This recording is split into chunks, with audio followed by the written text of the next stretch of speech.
Right, Matthew, we stood here this time last week after a sparkling victory by Jubilee Line. The stable obviously ticking over beautifully, and they ran accordingly on the weekend. Very nice performances, but a little disappointing during the week, or not?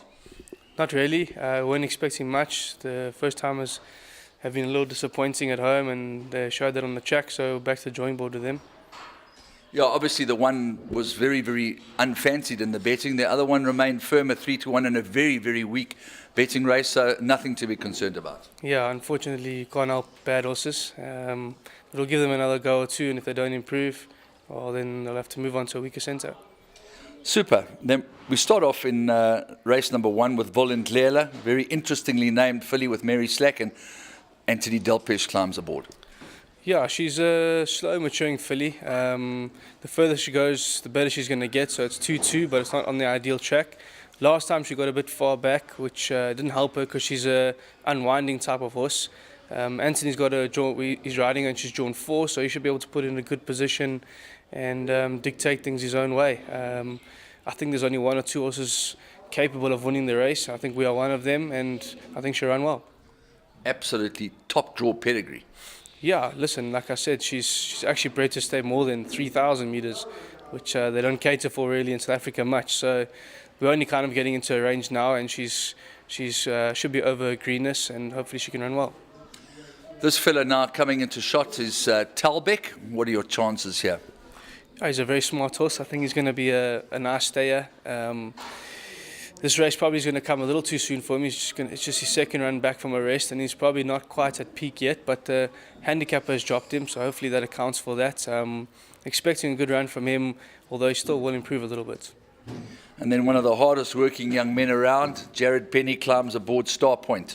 Yeah, Star Point, we're not too sure what's his right distance at the moment, but also coming down in the ratings, still in good form and expecting a decent run. Timothy, just the one runner on Saturday, son of Horse Chestnut. His form is absolutely superb. If you look through his last 3-4 starts, you must be very hopeful that he has a very live chance. Yeah, Bonsky is a really nice kind of a horse, and I think he's probably one to watch over the next couple of months.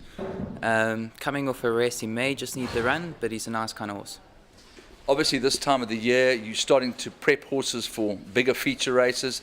The tracks aren't ideal just yet, a little bit hard. So is it just a case of trying to get them into a sort of a fitness routine? Yeah, you just tick them over, make sure you don't hurt them at home, really. And once the rain comes, we can get them on the grass and push on. Paul, thanks very much for your time. Your stable's in cracking form, which I'm sure you're very pleased with. And on that subject, does it happen every year at the same sort of time? How does it work? You know, Andrew, sometimes some people say that racing is a bit weak at the moment. So if you want to plan your horses for this time of year, and you got it's an opportunity to get a bit of cash in the bank.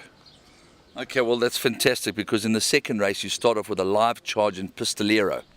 Yes, Andrew, you must have a chance. You're using the apprentice claim 4 kilos, which puts him in the frame definitely. I'm sure he'll be in the first 3.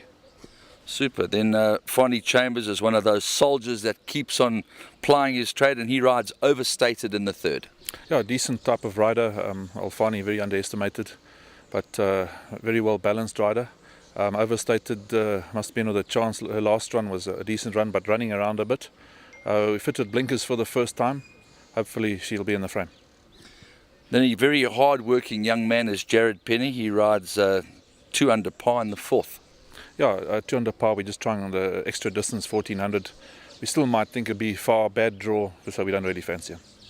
Now, just as good as your form is, so too is Randall Simons. He's riding a crest of a wave at the moment, and he climbs aboard Shining Knight in the same race. Yeah, Shining Knight having his second run, expecting a bit of improvement. Still needs a bit more racing to know what it's all about. Then we move on to Beza in the first leg of the sorry. Then we move on to Beza in the first leg of the jackpot, and young Ngobo climbs aboard. Tough race, Andrew. He's a bit out at the weights, but loves the inside track. You know, on his best form, can maybe run a 4th. All right, and then finally on to Royal Honour. He won a very good race last time, and he clearly stays, according to your post-race interview, any kind of trip, and he looks progressive. Yeah, a horse on the up, still immature, but definitely improving. Should be in the frame.